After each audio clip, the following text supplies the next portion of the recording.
नमस्कार दोस्तों, study file में आपका स्वागत है। आज मैं लेकर आया हूँ जनरल नॉलेज का पार्ट 3।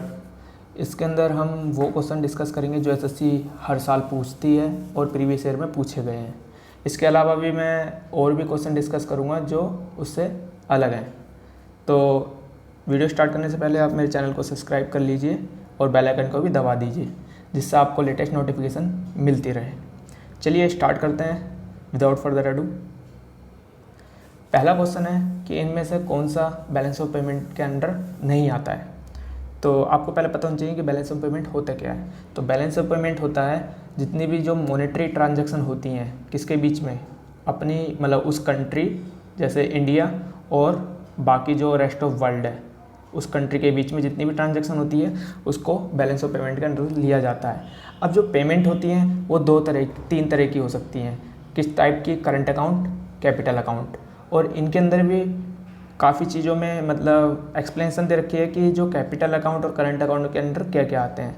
तो जो सर्विसेज होती हैं, जैसे कि किसी कंट्री के अंदर बाढ़ आ गई तो दूसरे कंट्री ने क्या किया, जहाँ पर बाढ़ आई है उन्होंने वहाँ पर ट्रांजैक्शन मतलब अपनी सेवाएं प्रदान किए हैं या उन्होंने मॉनेटरी मतलब पैसा दिया है उस कंट्री को, तो उसके अंदर वो भी लिया जाता है बैलेंस ऑफ पेमेंट के अंदर। ठीक है, तो इसका आंसर क्या है कि इनमें से कौन सा बैलेंस ऑफ पेमेंट के अंदर नहीं आता है? वो आता है third, official reserve account balance of payment के अंदर नहीं आता है। बाकी तीनों बैलेंस ऑफ पेमेंट के अंदर आते हैं, करंट अकाउंट भी आता है, कैपिटल अकाउंट और unilateral payment account. Appoint governor of the state in India. जो गवर्नर है स्टेट ऑफ इंडिया का वो कौन अपॉइंट करता है? तो इसका बहुत सिंपल सा जवाब है, इसका है प्रेसिडेंट ऑफ इंडिया। अच्छा, जो पीएम है उसको भी कौन अपॉइंट करता है? उसको भी प्रेसिडेंट करता है। काउंसिल ऑफ मिनिस्टर को कौन करता है? काउंसिल ऑफ मिनिस्टर को करता है प्रेसिडेंट है, लेकिन on the advice of the prime minister. और जज ऑफ सुप्रीम कोर्ट का भी जो अपॉइंट करता है वो करता है प्रेसिडेंट। ठीक है, चलिए नेक्स्ट पे बढ़ते हैं। इनमें से सिक्योरिटी का लिटरल मीनिंग क्या है? देखिए ये है एक्चुअली में है क्या, आपको ये भी पता होना चाहिए। ये जो पॉलिटिकल के अंदर 5 रिट दी गई हैं, कितनी रिट है? 5 रिट दी गई हैं, तो उसके अंदर आती है क्रिटोरी। तो एक पार्ट है क्रिटोरी। तो क्रिटोरी का यहाँ पर मतलब क्या है? क्रिटोरी का यहाँ मतलब है टू बी सर्टिफाइड और इन्फॉर्म। Answer fourth. अच्छा, वी कमांड कौन सी रिट के अंदर आता है? वी कमांड आता है, हम बोलते हैं मैंडेमस। जो मैंडेमस होती है रिट उसको वी कमांड के उसमें आता है। और टू हैव ए बॉडी ये आता है आपका हबीस कॉर्पस में, हबीस कॉर्पस। और थर्ड आता है आपका प्रोहिबिशन में, प्रोहिबिट को प्रोहिबिशन में लेते हैं। ठीक है, और जो फिफ्थ रिट है वो है आपकी क्यू वारंटो,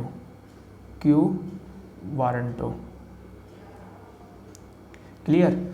चलिए नेक्स्ट क्वेश्चन पे बढ़ते हैं। इनमें से कौन सा मुगल एम्परर इलिटरेट था? तो इसमें आपको पता होना चाहिए कि इलिटरेट कौन था, पढ़ा लिखा कौन था, और ऐसा कौन था जो पढ़ा लिखा भी था लेकिन उसको प्रैक्टिकल नॉलेज नहीं थी, तो ये आपको पता होना चाहिए। तो इसका आंसर है अकबर। अकबर क्या था? इलिटरेट था। अच्छा, इसको आपको सीक्वेंस में भी लगाने के लिए आ सकते हैं पेपर के अंदर। सीक्वेंस में कैसे आ सकते हैं? जैसे कि पहले जो मुग़ल एम्परर रहा है वो पहला था बाबर। बाबर के बाद कौन था उसका बेटा? हुमायूं के बाद अकबर। ठीक है, अकबर के बाद जहांगीर के बाद शाहजहाँ के बाद औरंगजेब। तो ये ऐसे करके सीक्वेंस में भी लगाने के लिए आ सकता है। तो आपको पता होना चाहिए कि किसके बाद कौन आया है और कौन किसका बेटा है। क्लियर। तो चलिए बढ़ते हैं नेक्स्ट क्वेश्चन पे।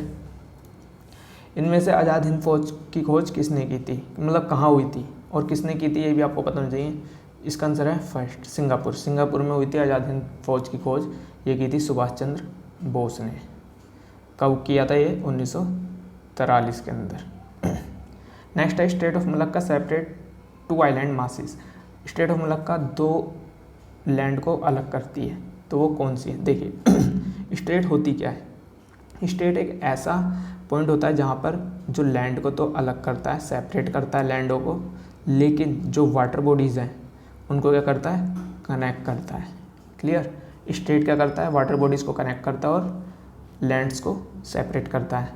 तो इसका जो आंसर है वो है फर्स्ट, मलेशिया एक्चुअली में, ये मलेशिया पेनिनसुला और इंडोनेशिया का सुमात्रा आइलैंड, तो इनको क्या करता है, ये सेपरेट करता है।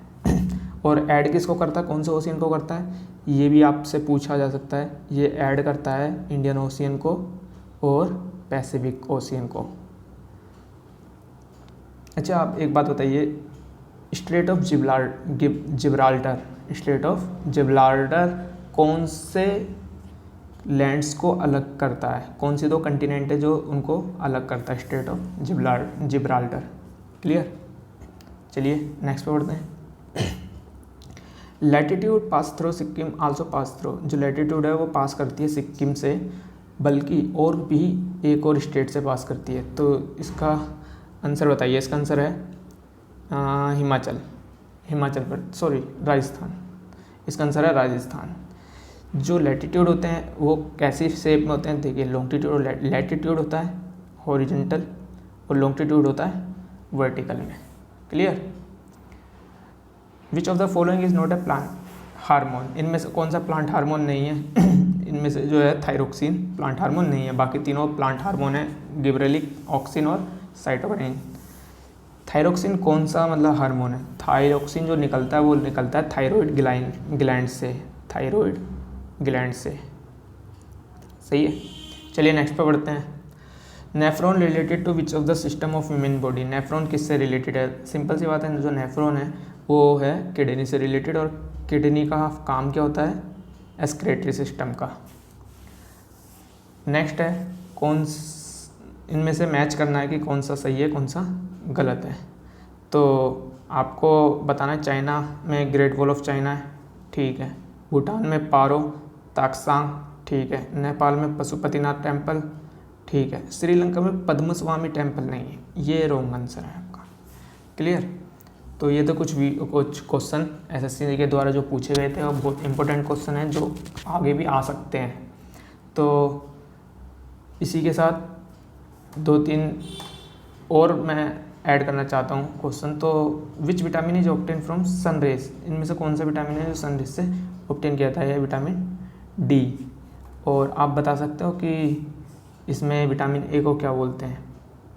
विटामिन ए जो है वो है रेटिनोल। ये कहाँ से मिलता है? ये मिलता है फिश से, फिश का जो ऑयल होता है या लीवर, उससे मिलता है। विटामिन सी जो होता है वो मिलता है आपको सिट्रस फ्रूट से, जो खट्टे फल होते हैं। और एस्कॉर्बिक एसिड बोलते हैं इसको, क्या बोलते हैं? एस्कॉर्बिक एसिड बोलते हैं। विटामिन के किस लिए विटामिन के जो हेल्प करता है वो करता है ब्लड क्लोटिंग के अंदर, जो बॉडी के अंदर जब चोट लग जाती है तो ब्लड क्लोट जो जल्दी से होता है वो विटामिन के की वजह से होता है, ठीक है। तो इसका आंसर आपको पता है कि सनरेज से हमको विटामिन डी मिलता है। इसमें पूछा है speed of light is maximum in, कौन सी में मैक्सिमम होती है स्पीड ऑफ लाइट? ये होती है वैक्यूम में। कैसे? सिंपल सी बात है, अगर जो आप किसी भी चीज़ को रख दोगे, सॉलिड चीज़ को, उसमें से लाइट पास करोगे तो वहाँ से लाइट पास ज़्यादा नहीं होगी, ठीक है। लिक्विड के अंदर आप पानी में जाओगे, लाइट पास करोगे तो वहाँ पर लाइट की स्पीड मैक्सिमम नहीं होगी। क्लियर। तो वैक्यूम क्या होता है? वैक्यूम होता है ना तो वहाँ पर कोई एटमॉस्फेयर नहीं हो, कोई भी एटमॉस्फेयर नहीं हो, ना कोई गैस, एयर या ऐसा कोई एटमॉस्फेयर ना हो, जैसे कि मंगल ग्रह पे कोई एटमॉस्फेयर नहीं है। नेक्स्ट है, इनमें से SI unit of electric current की क्या है? एसआई यूनिट इलेक्ट्रिक करंट की होती है एम्पीयर। एम्पीयर की होती है इलेक्ट्रिक करंट की एसआई यूनिट, ठीक है। वाट की होती है? वाट की होती है इलेक्ट्रिक पावर की होती है वाट, ठीक है।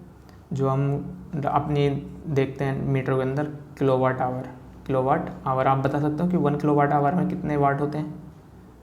इसका आंसर आप कमेंट सेक्शन में दीजिए। और न्यूटन कैसा यूनिट? फोर्स। क्लियर। तो आईपी एड्रेस के अंदर कितने बिट नंबर होते हैं? इसका आंसर है 32। जो आईपी एड्रेस होता है आपका जो भी यूज करते हो वो आईपी एड्रेस बहुत इंपॉर्टेंट होता है हर चीज़ के अंदर। जितनी भी आईटी चीज़ें हैं, आर्टिफिशियल इंटेलिजेंस, कंप्यूटर है, आपका फ़ोन है, और भी चीज़ें हैं आप, तो उसके अंदर आईपी एड्रेस होता है जिसके थ्रू आप किसी भी इंफॉर्मेशन को वो चीज़ प्राप्त कर सकते हो, किसी भी चीज़ की इंफॉर्मेशन। नेक्स्ट है, process of losing electron is known as, जब किसी भी चीज़ के इलेक्ट्रॉन लूज़ करते हो तो उसको क्या बोलते हैं? उसको बोलते हैं हम ऑक्सीडेशन प्रोसेस। नेक्स्ट है अनायन फॉर्म बाय, अनायन कैसे बनते हैं? देखिए अनायन और एक कसायन दो तरह के होते हैं। अनायन होते हैं नेगेटिव चार्ज, कसायन होते हैं पॉजिटिव चार्ज, ठीक है ना, गेनिंग ऑफ इलेक्ट्रॉन। जैसे कि इसका एक एग्जांपल है क्लोरीन या ब्रोमाइड, इन पे नेगेटिव चार्ज होते हैं। क्लियर?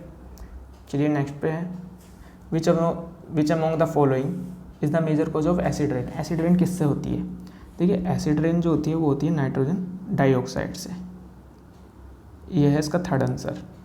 अब आपको बताना है कि कार्बन डाइऑक्साइड से क्या नुकसान होता है। कार्बन डाइऑक्साइड से जो होती है वो होती है ग्लोबल वार्मिंग। कार्बन मोनोऑक्साइड से जो होती है वो कैसे, मतलब कार्बन मोनोऑक्साइड एक्चुअली में निकलती कैसे है? कार्बन मोनोऑक्साइड जो निकलती है, जैसे हम कोयला जलाते हैं, वो कोयला पूरी तरह से जल नहीं पाता है ऑक्सीजन की प्रेजेंस में। जब ऑक्सीजन नहीं होती है तो कोयला नहीं जल पाता पूरी तरह से, तब उसमें से निकलती है कार्बन मोनोऑक्साइड गैस, जिसको हम दम घोटू गैस भी बोलते हैं। क्लियर? ये जहरीली गैस होती है, ऑडरलेस गैस होती है, इसके अंदर कोई भी आपको स्मेल नहीं आएगी, ठीक है ना। तो बहुत ही खतरनाक गैस होती है, इसमें पता भी नहीं चलेगा इंसान को कि कब मर गया। तो कार्बन मोनोऑक्साइड सबसे खतरनाक गैस है। आप बताइए जो ओजोन डिप्लेशन का कारण है वो कौन सी गैस है? वो है CFC, क्लोरोफ्लोरोकार्बन।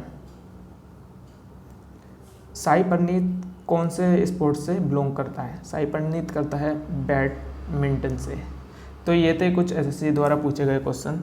इसी के साथ आप मेरे वीडियो को अगर जो अच्छी लगे तो लाइक कीजिए, शेयर कीजिए और कमेंट्स कीजिए, और मेरे चैनल को सब्सक्राइब करना ना भूलें।